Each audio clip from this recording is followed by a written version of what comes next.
नमस्कार मित्रों, जय हिंद। आज हम सभी को उत्तरी अमेरिकी महाद्वीप में जो नेक्स्ट सीरीज को लेकर आगे बढ़ते हैं और देखते हैं कि यहाँ से प्रश्न कैसे पूछे जाता है और आगे यहाँ पर पढ़ना है। बहुत ही बेहतरीन तरीके से हम सभी आगे बढ़ रहे हैं। आप सभी सिर्फ खाली कंटिन्यू बने रहिए, बेहतर से बेहतर होगा। आइए आगे बढ़ते हैं, देखते हैं आज हम सभी कि पर्वत श्रेणियों के बारे में हम सभी देखेंगे कि नॉर्थ अमेरिकी कॉन्टिनेंट के जो महत्वपूर्ण पर्वत श्रेणी है उन पर्वत श्रेणियों के बारे में हम सभी को अध्ययन करना है। तो विशेष करके ध्यान रखिएगा, एक पर्वत श्रेणी आपको देखने को मिलेगा कि ये पर्वत श्रेणी जो है माउंटेन रेंज जो है कि रॉकी माउंटेन रेंज है। कि अगर जो हम बात करते हैं कि रॉकी के बारे में, रॉकी पर्वत श्रेणी के बारे में अगर हम बात करते हैं तो ये रॉकी जो पर्वत श्रेणी है, ये जो नॉर्थ अमेरिकी कॉन्टिनेंट है ना, कि जो नॉर्थ अमेरिकी कॉन्टिनेंट है, इस नॉर्थ अमेरिकी कॉन्टिनेंट के सबसे बड़ी एवं सबसे लंबी पर्वत श्रेणी है। सबसे लंबी, सबसे बड़ी मुर्दार पर्वत श्रेणी है। इस पर्वत श्रेणी के क्या क्या काम हो सकता है, तो इसकी सबसे आपको ऊंची चोटी के बारे में आप जानते हैं कि माउंट एल्बर्ट है। कौन सा है? तो माउंट एल्बर्ट है। यहाँ पर विशेष करके ध्यान रखिएगा, यहाँ पर विशेष करके कि माउंट एल्बर्ट जो है इसकी ऊंचाई दिया हुआ है कि 4,402 मीटर आपकी इसकी क्या है कि ऊंचाई है। इसको विशेष करके ध्यान रखिएगा। मगर कोई भी पर्वत श्रेणी होता है ना, तो क्या क्या काम करता है? तो एक काम करेगा कि जल विभाजक के काम करेगा। किसकी काम करेगा? कि जल विभाजक की। अगर ये है तो ये जल विभाजक के काम करेगा। विशेष करके ध्यान रखिएगा कि इधर के जल को इधर ही रोकता है। विशेष करके ध्यान रखिएगा, ये जल विभाजक के काम करेगा और इधर के इधर आपको क्या जल के ही काम करेगा। विशेष करके ध्यान रखिएगा। तो अब यहाँ पर बात करते हैं हम सभी कि जो अगर मान लीजिए कि रॉकी माउंटेन है, तो इधर से जो पवनें अपने साथ जो नमी लेकर जाती है, तो ये बारिश करेगी तो इसी क्षेत्र में करेगी, इसके पश्चिमी क्षेत्र में आपको क्या वर्षा करेगी। इसको विशेष करके ध्यान रखिएगा और इन क्षेत्रों में नहीं करेगी। तो सबसे पहले कि कोई भी पर्वत श्रेणी है, तो अगर पर्वत श्रेणी है तो ये पर्वत श्रेणी जो है ना, तब सबसे पहले काम क्या करेगा? तो एक काम करेगा कि जल विभाजक के काम करेगा। किसकी काम करेगा? तो जल विभाजक के, कि वाटर सेपरेटर के काम कर रहा है। इसको विशेष करके ध्यान रखिएगा। दूसरी आपको अगर काम की बात करें तो ये जलवायु, क्या कि जलवायु विभाजक के काम करेगा। किसकी काम करेगा? तो जलवायु विभाजक के काम करेगा। तीसरा आपको देखिएगा कि वनस्पति विभाजक के काम करेगा। किसकी काम करेगा? तो वनस्पति विभाजक के काम करेगा। इसके बारे में विशेष करके ध्यान रखिएगा, किसके काम करेगा? वनस्पति विभाजक को। फिर अगर चौथा की बात करते हैं तो यहां पर देखिएगा कि संस्कृति विभाजक के भी काम करेगा। कि एक जो पर्वत श्रेणी क्या किया काम कर रहा है, तो आपको विभाजक का काम करेगा। किसकी विभाजक? तो सांस्कृतिक विभाजक। और जब ये सांस्कृतिक विभाजक के काम करेगा तो यहां पर विशेष करके ध्यान रखिएगा कि जनसंख्या भी क्या, कि जनसंख्या भी विभाजक के काम करेगा। किसकी काम करेगा? जनसंख्या भी विभाजक का काम करेगा। तो सबसे पहले विशेष करके ध्यान रखिएगा कि अगर हम सभी बात करते हैं कि यहाँ पे तो एक कोई भी माउंटेन रेंज है, तो वो माउंटेन रेंज आपको कितने प्रकार के काम कर रहा है, तो आपको देखने को मिलेगा कि एक तो देखने को मिल रहा है कि ये जल विभाजक के काम कर रहा है, दूसरा जलवायु विभाजक के, तीसरा वनस्पति विभाजक के, और चौथा आपको सांस्कृतिक विभाजक, उसके बाद जनसंख्या विभाजक के भी काम कर रहा है। अब यहां पर आपसे मैं बोलूं कि अगर मान लीजिए तो किसी भी पर्वत श्रेणी की अगर बात आप करते हैं तो उस पर्वत श्रेणी का काम क्या है? पहला कि जल विभाजक, दूसरा क्या जलवायु विभाजक, तीसरा आपके क्या वनस्पति विभाजक, और चौथा क्या सांस्कृतिक विभाजक, और आपके क्या जनसंख्या विभाजक। तो जब भी प्रश्न का आप मेंस लिखते हैं, आज जो भी पर्वत श्रेणी के बारे में लिखते हैं, तो उसमें लिख दीजिए कि जल विभाजक डैश जलवायु विभाजक डैश वनस्पति विभाजक डैश सांस्कृतिक विभाजक एवं जनसंख्या विभाजक भी है। तो यहाँ पर रॉकी के बारे में हम सभी ने देखा। अब यहाँ पर देखिए कि इसकी सबसे ऊंची चोटी के बारे में हमने बात कर रहे थे, तो माउंट क्या कि एल्बर्ट, माउंट एल्बर्ट के बारे में विशेष करके ध्यान रखिए कि माउंट एल्बर्ट क्या है कि सबसे ऊंची चोटी किसकी है? तो रॉकी की। तो रॉकी के बारे में अगर जो बात करें तो ये जो रॉकी है, तो इस रॉकी की सबसे क्या है? तो माउंट एल्बर्ट। कौन सा है? तो माउंट एल्बर्ट जो है इसकी ऊंचाई कितनी है? तो 4,402 मीटर। कितना 4400 आपको कितना कि 2 मीटर है। तो माउंट एल्बर्ट जो क्या है कि सबसे ऊंची चोटी है, इसको विशेष करके ध्यान रखिएगा। नेक्स्ट कि एक आपको मिलेगा कि यहां पर देखिएगा कि ये क्या है कि कॉस्ट माउंटेन रेंज है, ये कॉस्ट, इसके बारे में विशेष करके ध्यान रखिएगा कि कॉस्ट जो है इसके सबसे ऊंची चोटी क्या है तो लोगन है। कौन सी है तो लोगन है। कौन सी है तो लोगन है, कि लोगन है, लोगन पर्वत। जब लोगन पर्वत की बात करते हैं तो इसकी ऊंचाई कितनी है तो 5009 से कितना कि 56 मीटर है। 5009 से कितना कि 56 मीटर। ये लोगन जो है विशेष करके ध्यान रखिएगा कि लोगन सबसे किसकी ऊंची चोटी है तो माउंट कोस्ट की। माउंट किसकी है तो सबसे कोस्ट की। तो इसके बारे में विशेष करके ध्यान रखिए। माउंट कोस्ट क्या है कि अलास्का के समानांतर क्या है कि विस्तृत है। यहां पर देखिएगा ये भी क्या काम करेगा, तो इसके बारे में भी विशेष करके ध्यान रखिएगा कि ये भी जल प्लस क्या जलवायु प्लस आपके क्या कि वनस्पति प्लस क्या आपके संस्कृति, उसके बाद क्या है कि एवं जनसंख्या विभाजक के भी काम करेगा। ये जितने भी पर्वत श्रेणी है इन पांचों के काम करते हैं कि जल विभाजक के काम करते हैं, जलवायु विभाजक के काम करते हैं, वनस्पति विभाजक के काम करते हैं, सांस्कृतिक विभाजक के काम करते हैं और क्या जनसंख्या विभाजक के भी काम करते हैं। तो यहां पर विशेष करके ध्यान रखिएगा कि आपको लोगन माउंटेन के बारे में हमने बताया कि लोगन माउंटेन जो है कि आपको विशेष करके ध्यान रखिएगा कि लोगन माउंटेन किसकी सबसे ऊंची चोटी है तो कॉस्ट के। अब के कॉस्ट रेंज की जो है कि एक यहां पर देखिएगा, इसको विशेष करके ध्यान रखिएगा। कॉस्ट इसकी सबसे ऊंची चोटी की अगर बात करें तो रेनियर है। कौन सा है तो रेनियर। कौन सी है तो इसकी सबसे ऊंची चोटी की अगर हम बात करते हैं तो माउंट रेनियर। यहां पर देखिए कि माउंट अगर रेनियर की अगर बात करते हैं कि माउंट रेनियर जो पर्वत है तो इसकी जो ऊंचाई आपको विशेष करके ध्यान रखिएगा 4300 कितना कि 92 मीटर, कितना 4392 मीटर। इस सबसे किसका है तो तटीय रेंज की है। किसकी है तो तटीय रेंज की सबसे ऊंची चोटी कौन सी है तो माउंट रेनियर है। किसकी है तो तटीय रेंज की सबसे ऊंची चोटी कौन सी है तो माउंट रेनियर है। तो माउंट रेनियर के बारे में भी सोचिएगा, विशेष करके ध्यान रखिएगा। और ये क्या है कि विशेष करके प्रशांत महासागर के जो समानांतर क्या है कि तटीय क्षेत्रों में है। अब एक बाबू देखना कि यहां पर देखने को मिलेगा कि एक आपको मिलेगा कि सेरा नवेदा। कौन सा कि सेरा नवेदा। ये सेरा नवेदा जो पर्वत श्रेणी है ना कि सेरा नवेदा जो ये पर्वत श्रेणी है, ये पर्वत श्रेणी जो माउंटेन रेंज है ये बहुत ही इंपॉर्टेंट है बाबू कि ये दुनिया की सबसे बड़ी क्या है कि भ्रंशोत पर्वत श्रेणी है। सेरा नवेदा अगर बात करें तो दुनिया की सबसे बड़ी क्या है कि भ्रंशोत पर्वत श्रेणी, कि इसमें चटकन पड़ा हुआ है, इसमें दरार पड़ा हुआ है, कि दुनिया के सबसे जो टूटी हुई की बात करें कि कोई भी पर्वत श्रेणी है तो इसके क्या कि चटकन पड़ गया है। क्या पड़ गया है तो इसमें चटकन पड़ गया है, ये दरार पड़ गया है। तो इसके बारे में विशेष करके ध्यान रखिएगा, इसमें क्या कि ये दरार पड़ा हुआ है। तो जब ये दरार पड़ा हुआ है, ये चटकन पड़ा हुआ है, तो ये चटकन पड़ा हुआ है, यही दरार पड़ा हुआ है। तो दुनिया के सबसे बड़ी भ्रंशोत अगर पर्वत श्रेणी की बात करते हैं तो सेरा नवेदा है। कौन सा है तो सेरा नवेदा। ये कहां पे है तो आपको कैलिफोर्निया क्षेत्र में। कहां पे है तो कैलिफोर्निया में। तो यहां पर जो देखिएगा कि सेरा नवेदा जो बहुत ही विशेष है करके ध्यान रखिएगा कि सेरा नवेदा जो है कि यहीं पर ग्रेट बेसिन है। ये जो है कि यहां में फॉल्ट सबसे टूटी हुई चटकन यानी कि दरार, इसमें दरार पड़ा हुआ है। किसी चीज पर ज्यादा प्रेशर पड़ने के कारण क्या वो टूट चुका है, उसमें चटकन पड़ चुका है।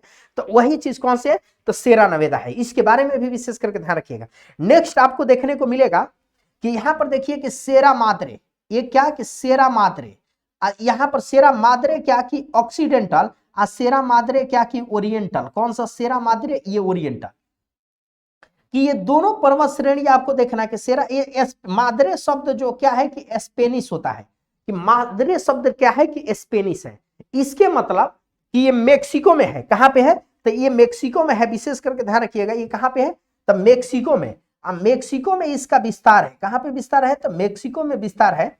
कि ये जो पश्चिमी सेरा माद्रे है और पूर्वी सेरा माद्रे है, दोनों के बीच में क्या है कि एक इंपॉर्टेंट क्या है कि आपको देखने को मिलेगा कि एक प्लेटू है, एक मेक्सिको का पठार। इस दोनों के बीच में ये जो मेक्सिको का पठार है ना, ये यहाँ के बहुत इंपॉर्टेंट है। कौन सा मेक्सिको का पठार। ये जो पठार है, इसी पठार पे दुनिया के सबसे बड़ी क्या है कि तांबे की खान है। दुनिया के सबसे बड़ी तांबे की खान कौन सी है? तो ची हुआ हुआ। कौन सी है?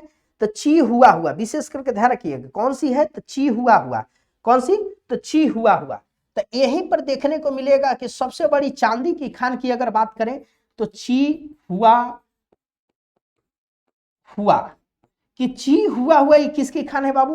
तो चांदी की खान है। दुनिया के सबसे बड़ी अगर चांदी की खान किसमें है तो मेक्सिको के पठार पे क्या है कि एक चिकवी का ची हुआ हुआ खान है, वहीं पे सबसे ज्यादा चांदी का क्या है कि उत्पादन है। विशेष करके ध्यान रखिएगा। तो यहां पर देखिएगा पूर्वी सेरा माद्रे और पश्चिमी सेरा माद्रे। तो यहां पर सेरा माद्रे क्या ऑक्सीडेंटल और सेरा माद्रे क्या ओरिएंटल, ये दोनों कहां पे है? तो मेक्सिको में है। ये दोनों कहां पे है? तो मेक्सिको में है। इसको विशेष करके ध्यान रखिएगा। नेक्स्ट आपको एक पर्वत श्रेणी मिलेगा जिसका नाम है क्या कि अपलेशियन। कौन से नाम है बाबू?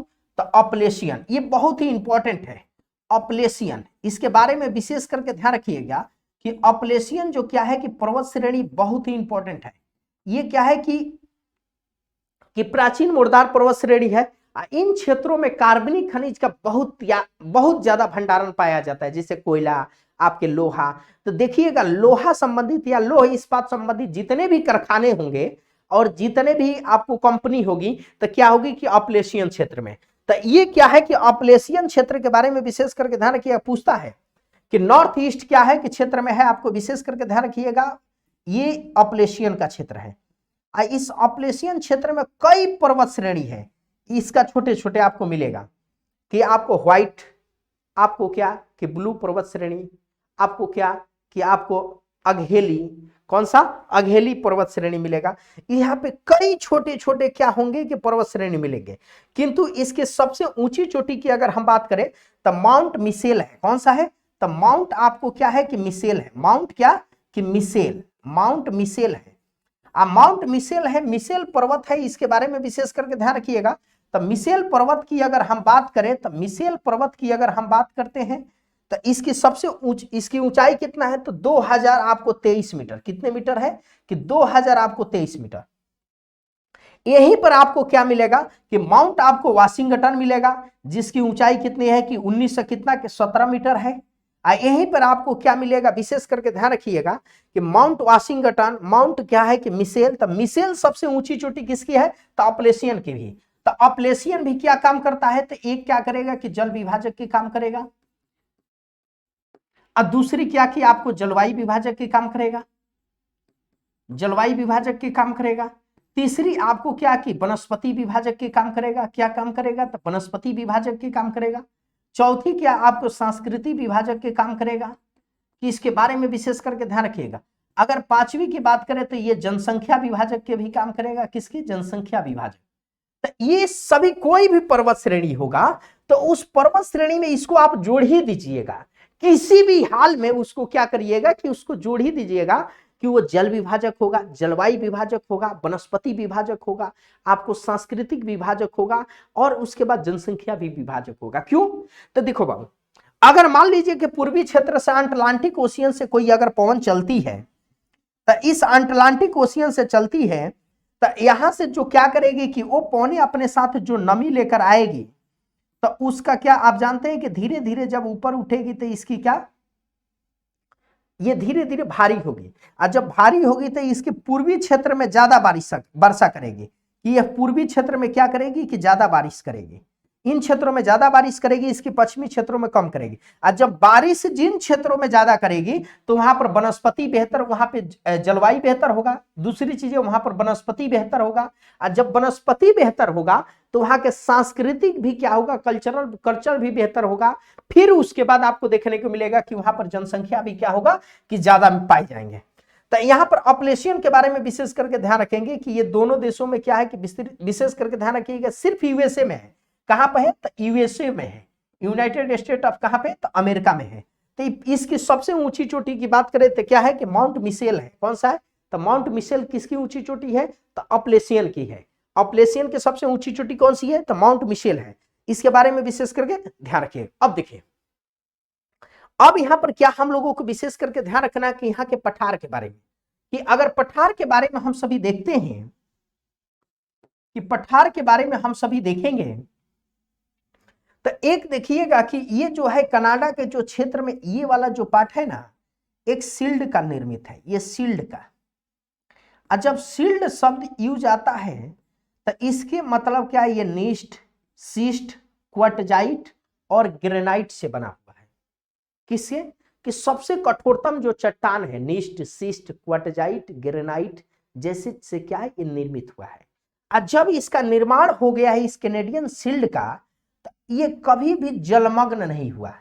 और जलमग्न जब नहीं हुआ तो इसमें कार्बनिक खनिज का क्या है कि कार्बनिक खनिज का क्या है कि कार्बनिक खनिज का क्या है कि इसमें अभाव है। किसका अभाव है? तो कार्बनिक खनिज का क्या है कि कार्बनिक जो खनिज है उसका अभाव है, इसमें यहां पर कम मिलता है। यानी कि कहने के जिसमें कार्बन की मात्रा पाई जाती है उन क्षेत्रों में क्या है कि आपकी इस क्षेत्रों में पाया नहीं जाता है, विशेष करके ध्यान रखिएगा। तो कार्बन जिस पदार्थ में, तो अब दूसरी चीज यहां पर एक देखने को मिलेगा कि ग्रेट आपको क्या है कि एक मिलेगा ओजार का पठार। किसका पठार? तो ओजार का पठार। ये जो देखो बाबू, ये ओजार का पठार है। ये जो ओजार्क का पठार है तो ये भी बहुत ही इंपॉर्टेंट है। किसका पठार है? तो ओजार्क का। तो ओजार्क का जो पठार है जो बहुत ही इंपॉर्टेंट है। ये ओजार्क का पठार कहां पे है? तो अंतः नदीय पठार है। अंतः क्या है कि नदीय पठार है। कौन सा पठार है? तो ये नदी के बीच में है। जैसे इधर से भी नदी बह रही है, इधर से भी नदी बह रही, इधर से भी नदी बह रही, यहीं के बीच में क्या है कि ये ओजार्क प्लेटू है। ये ओजार्क जो प्लेटू है तो इसके बारे में विशेष करके ध्यान रखिएगा कि दो नदियों को, कौन कौन सी नदी है? एक नाम सुने होंगे, हम आगे बताएंगे आपको, मिसिसिपी की नदी है, मिसिसिपी, और दूसरी मिसौरी, उसी के बीच में क्या है कि ये स्थित है। एक आपको मैंने बताया कि मेक्सिको प्लेटू है। ये अंतः क्या है कि अंतर जो क्या है अंतर पर्वतीय पठार है। ये मेक्सिको का पठार है। किसका पठार है? तो मैक्सिको। अब मेक्सिको का पठार के बारे में अगर बात करें तो ये क्या है कि अंतर पर्वतीय पठार। अंतर पर्वतीय यानी कि कहने के तात्पर्य यह है कि यहां पर दो पर्वत है, ये एक पर्वत है, एक ये पर्वत है ए और ये बी, इसी के बीच में क्या है कि ये पठार कौन से स्थित है? तो ये मेक्सिको के पठार। तो कहने के तात्पर्य यह है कि अंतर पर्वतीय, वही अंतः कर देगा। तो एक ही पर्वत श्रेणी में अगर पाया जाता है तो उसी को क्या कहते हैं कि अंतः कहते हैं। अंतर क्या है? तो दो पर्वत श्रेणियों के बीच का हिस्सा को अंतर कहते हैं। अब नेक्स्ट यहां पर इसके बाद देखिएगा कि एक आपको मिलेगा कि यहां पर विशेष करके क्या,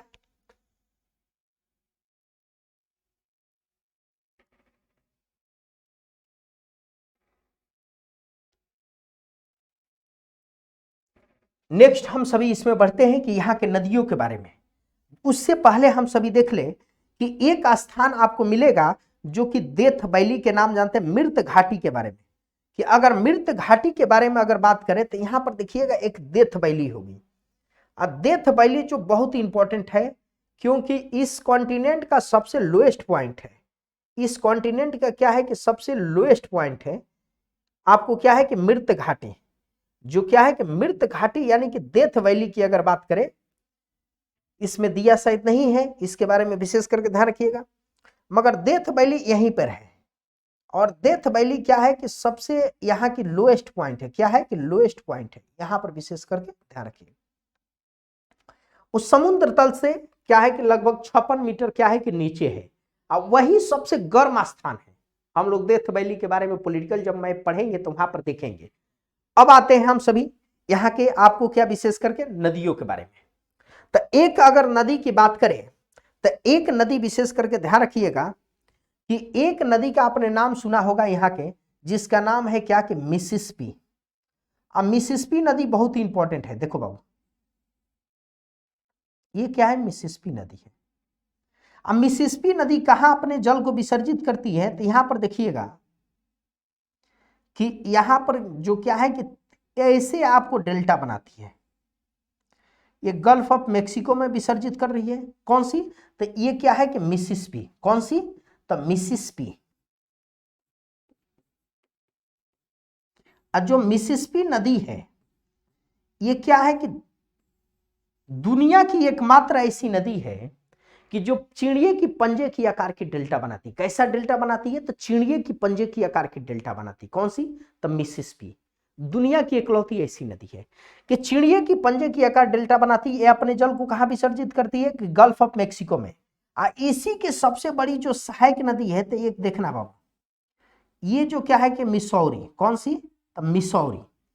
ये जो मिसौरी है, मिसौरी जो नदी है, ये किसकी सबसे बड़ी सहायक नदी है, तो मिसिसिपी की है। किसकी सहायक नदी है, तो मिसिसिपी की है।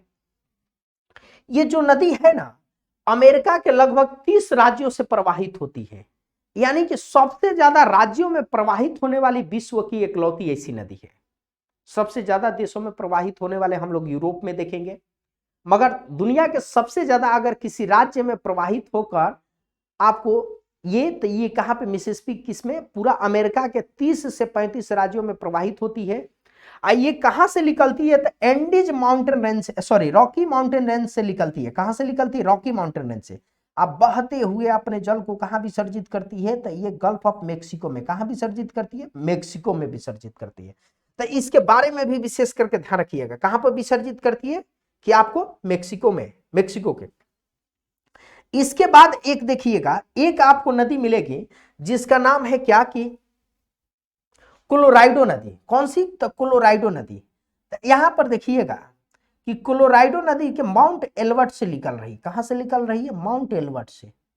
माउंट एल्बर्ट से निकलकर ये फोनिक्स इधर है, और यहां पर अपने जल को कहां विसर्जित करती है, कैलिफोर्निया में। ये कौन सी नदी है, तो कोलोराडो। कौन सी,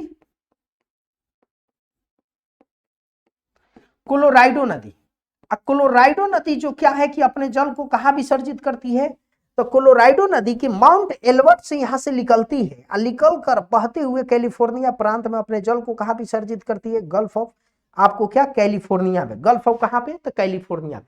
तो गल्फ ऑफ कैलिफोर्निया में विसर्जित करती है।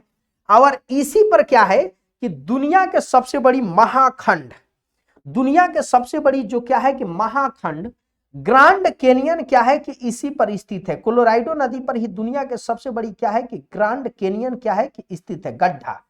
ये गड्ढा जो स्थित है कहां पे है, तो ये गड्ढा जो क्या है कैनियन, इसको विशेष करके ध्यान रखिएगा। ऐसे आपको दिया होगा, आपने देखा होगा कई बार कंप्यूटर के जो आपके क्या डिस्प्ले पे, तो ऐसा एक कैनियन, मतलब कि इसी के मध्य से ये बहकर आती है नदी। ये पूरा के पूरा क्या एक पठार को काट कर सबसे बड़ा ग्रांड कैनियन महाखंड का निर्माण करती है। तो महाखंड की अगर बात करें, ग्रांड कैनियन की बात करें, तो ग्रांड कैनियन किस नदी पर है, तो आपको विशेष करके ध्यान रखिएगा, कोलोराडो नदी पर। किस नदी पर, कोलोराडो नदी पर। एक नदी मिलेगी रियो गांडी नदी। कौन सी, तो रियो गांडी नदी। तो रियो गांडी नदी देखना बाबू, ये भी माउंट एल्बर्ट से ही निकल रही, देखो यहीं से पास में से। माउंट एल्बर्ट यहां पर है, तो यहां से निकल कर ये क्या कर रही है कि दो देशों में प्रवाहित होती है। एक तो क्या यूएसए में, यूएसए के साथ बॉर्डर बनाती है। अब बॉर्डर बनाकर मेक्सिको, यूएसए और मेक्सिको के बीच बॉर्डर बनाकर अपने जल को कहां विसर्जित करती है, तो गल्फ ऑफ क्या, कि आपको मेक्सिको में। ये कौन सी रहती है, तो रियो गांडी नदी। कौन सा, तो रियो गांडी नदी। कि रियो गांडी नदी, रियो गांडी नदी जो बहुत इंपॉर्टेंट है, ये भी देखना बाबू कि ये क्या कि मेक्सिको और क्या कि यूएसए के, यूनाइटेड स्टेट के क्या करती है कि मध्य ये सीमा बनाती है, बॉर्डर बनाती है। इसको विशेष करके ध्यान रखिएगा। मगर सबसे ज्यादा इंपॉर्टेंट जो पूछता है कि आपको क्या है, कोलोराडो नदी। कोलोराडो नदी पर क्या है कि दुनिया की सबसे बड़ी महाखंड है, गड्ढा जो है आपको है, उस दुनिया के सबसे बड़ी। तो वहां पर क्या की है यूएसए सरकार ने, कि अगर कोई बच्चा या कोई व्यक्ति पर्यटन के वहां इतना अच्छा डेवलप किया कि अगर जाना चाहता है उसमें सीढ़ी से उतर कर उस गड्ढा में देखने, तो जा सकता है। कुछ लोगों के लिए क्या कि शीशा ऊपर से कांच लगाकर उसको निर्मित कर दिया गया कि आप कांच के ऊपर से देखिए कि कितना गहरा है कि नहीं। कैसा आपको बनाया गया, देख रहे हैं कि नहीं, बेहतरीन से बेहतरीन है। तो यहां पर विशेष करके ध्यान रखिएगा, रियो गांडी नदी, दूसरी क्या है कि कोलोराडो नदी, तीसरी क्या है कि आपको मिसिसिपी, और क्या, मिसौरी। उसके बाद इन क्षेत्रों में देखिएगा मैकेंजी, जो कनाडा के सबसे बड़ी नदी क्या है कि मैकेंजी है। ये क्या ग्रेट स्लेव से निकलती है। ग्रेट स्लेव एक झील है, यहां से निकलकर अपने जल को कहां विसर्जित करती है, वो फ्याट की सी में है। इसको बारे में विशेष करके ध्यान रखिएगा कि यहां पर बहुत इंपॉर्टेंट है इसके बारे में, बियाफोर के सी में करती है, तो यहां पर बहुत इंपॉर्टेंट है, इस सबसे ग्रेट स्लेब से आपको निकलती है, ये सबसे आप मैकेंजी पर्वत श्रेणी के पास से होते हुए गुजरकर यहां पर अपने आप को जल को विसर्जित करते हैं। एक देखिएगा सेंट लॉरेंस, जो यहां पर क्या है कि ओंटारियो झील से निकलती है, सेंट लॉरेंस, ओंटारियो झील से निकलकर अपने जल को कहा कि विसर्जित करती है, विशेष करके सेंट लॉरेंस के खाड़ी में, ये सेंट लॉरेंस है। जो इसी के तट पर देखिएगा कि ओटावा, जो आपको कनाडा की राजधानी कौन सा ओटावा जो है कि वो भी स्थित है, विशेष करके इधर देखिएगा कि इन क्षेत्रों में क्या है कि यूएसए और दुनिया के सबसे ज्यादा जो व्यस्ततम अगर नदी की बात करें तो कौन सा है, तो यही नदी है, कौन सी है, सेंट लॉरेंस। सेंट लॉरेंस जो नदी है दुनिया के सबसे व्यस्तम नदी, यहाँ की जो है आपको सबसे व्यस्तम नदी है, सबसे बिजी नदी है, सबसे सुरक्षा की दृष्टि से भी सबसे बेहतरीन नदी, तो इस नदी के बारे में भी विशेष करके ध्यान रखिएगा। अब नेक्स्ट हम सभी यहाँ के देखेंगे तो जो झीलों के बारे में, झील भी बहुत यहाँ के इंपॉर्टेंट झील है, वो झील के बारे में आप सभी को जानना अति आवश्यक है, क्योंकि एक एक प्रश्न यहाँ से पूछा जाता है, विशेष करके ध्यान रखिएगा। तो यहीं पर बाबू एक क्या कि चिड़िए की पंजे की आकार का आपका झील मिलेगा, कि यानी कि उस क्षेत्र में कितना कि 5 झील होंगे, कितने झील होंगे, तो 5 झील होंगे। इस 5 झील, तो यही कारण है कि इसे पंजे की आकार का झील बोला जाता है। तो यहां पर देखिएगा एक आपको झील मिलेगा कि सुपीरियर झील, कौन सा झील, लेक सुपीरियर, देखो बाबू ये सुपीरियर झील है, सुपीरियर झील है। उसके बाद क्या मिलेगा कि आपको देखेंगे कि सुपीरियर झील के बाद मिशिगन झील एक मिलेगा आपको, क्या कि मिशिगन झील। मिशिगन झील के ही तट पर क्या है कि शिकागो है, कौन सा है, शिकागो। तो यहां पर देखिएगा उसके बाद क्या मिलेगा आपको, लेक ह्यूरन मिलेगा, कौन से मिलेगा कि ह्यूरन, कौन से मिलेगा, तो ह्यूरन। देखो बाबू तीसरा क्या है कि ये ह्यूरन है। इसी के बीच में क्या है कि सूनहर एक जोड़ती है, कौन सी नहर, सूनहर क्या करती है कि ह्यूरन और सुपीरियर झील को क्या करती है कि जोड़ती है, इसको विशेष करके ध्यान रखिएगा। उसके बाद एक झील आपको मिलेगा यहां पर देखिएगा ईरी, कौन सा, ईरी। उसके बाद मिलेगा ओटावा झील, कौन सा, ओटावा झील। तो यानी कि इस 5 झीलों को विशेष करके ध्यान रखिएगा।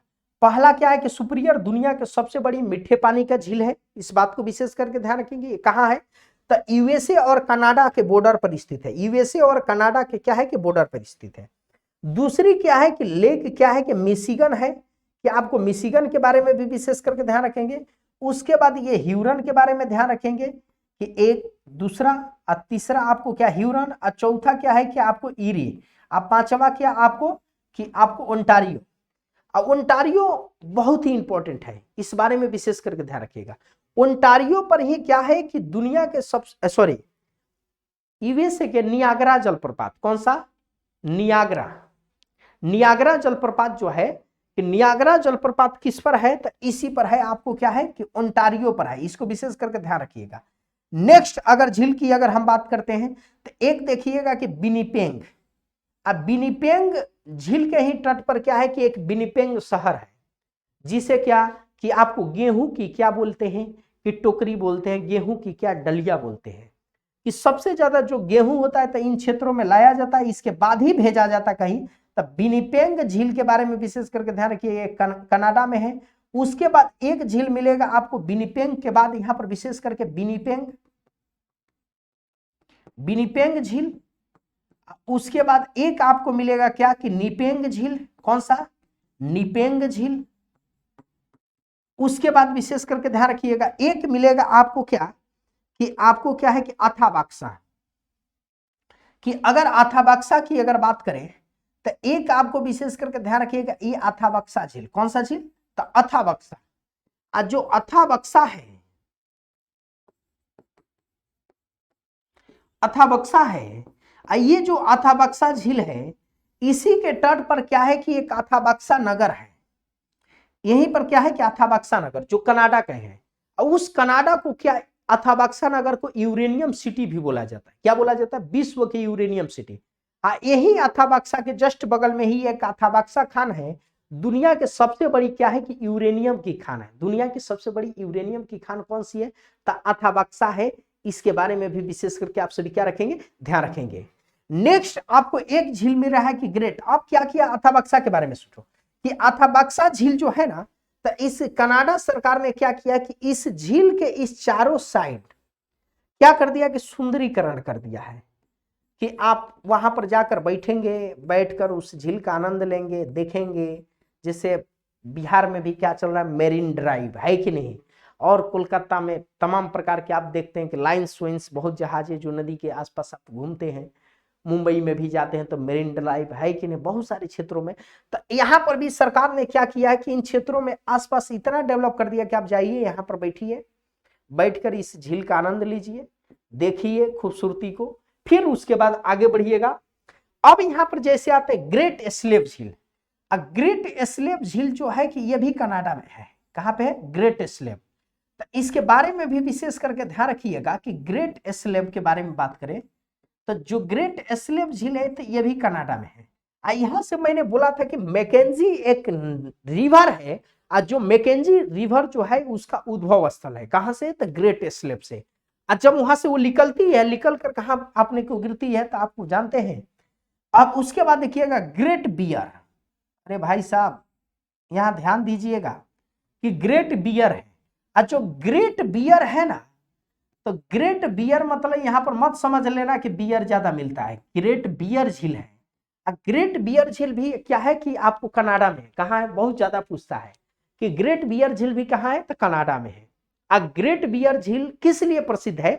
तो यहाँ पर क्या है कि जैसे ये ठंडी के दिनों में क्या होती कि जम जाती है, कि ग्रेट जो बियर झील है ना, तो ग्रेट बियर झील क्या करती है कि ये ठंडी के दिनों में ये इसका जम जाता है। जम जाता तब बच्चे इस पर क्या करते हैं कि जो बर्फ पर खेल होता है, स्केटिंग करना, आपको क्रिकेट भी हल्का खेलते हैं लोग, जाते हैं उस पर दौड़ते हैं हल्का। तो इन क्षेत्रों में विशेष करके ध्यान रखना कि ये बर्फ से क्या होती है कि ठंडा के दिनों में जम जाती है। तो ये कौन सा है? तो ग्रेट बियर। अगर इसके देखना कैसे प्रश्न पूछेगा, तो प्रश्न पूछ देगा कि आपको नॉर्थ से आपको साउथ के क्रम में क्या करे, इंडिकेट करे झीलों को, है कि नहीं। अगर झीलों के बारे में पूछेगा तो नॉर्थ से साउथ के क्रम में, तो आपको पहले याद रखना कि ग्रेट बियर, दूसरी क्या है कि ग्रेट स्लेम, उसके बाद तीसरी अथाबक्सा, उसके बाद से विशेष करके ध्यान रखिएगा विनिपेग, उसके बाद नीपेग। इसमें जो 5 झीलों का जो सबसे बड़ी के पंजे की आकार के झील की अगर बात करें कि पंजे की आकार की जो झील पाई जाती है, कहां पाई जाती है? तो नॉर्थ अमेरिकी कॉन्टिनेंट में पाई जाती है। तो उसमें जो आपको तमाम चीजें इसको देखना। फिर इसके बाद देखना कि एक ग्रेट सॉल्ट झील मिलेगा, कि आपको क्या कि ग्रेट, आपको क्या कि सॉल्ट। ग्रेट सॉल्ट जो झील है, ये ग्रेट सॉल्ट झील है कि इस नॉर्थ अमेरिकी कॉन्टिनेंट का सबसे ज्यादा लवणता वाली है, सबसे बड़ी क्या खारे पानी का झील है। इसमें नमक की मात्रा ज्यादा है ग्रेट सॉल्ट में। देख ही रहे हैं कि इसका सॉल्ट नमक, तो नमक की सबसे ज्यादा अगर जो मात्रा की बात करें तो किसमें है? तो ग्रेट सॉल्ट में है। तो ग्रेट सॉल्ट कहां पे है? तो विशेष करके ध्यान रखिएगा कि यूनाइटेड स्टेट ऑफ कहां पे? तो अमेरिका में है। तो यूनाइटेड स्टेट ऑफ अमेरिका के क्षेत्रों में है, तो यहां बहुत विशेष करके ध्यान रखिएगा। फिर नेक्स्ट एक आपको हमने आपके आगे एक नदी को बताना भूल गया था, उस नदी के बारे में देखिएगा कि स्नेक नदी मिलेगा।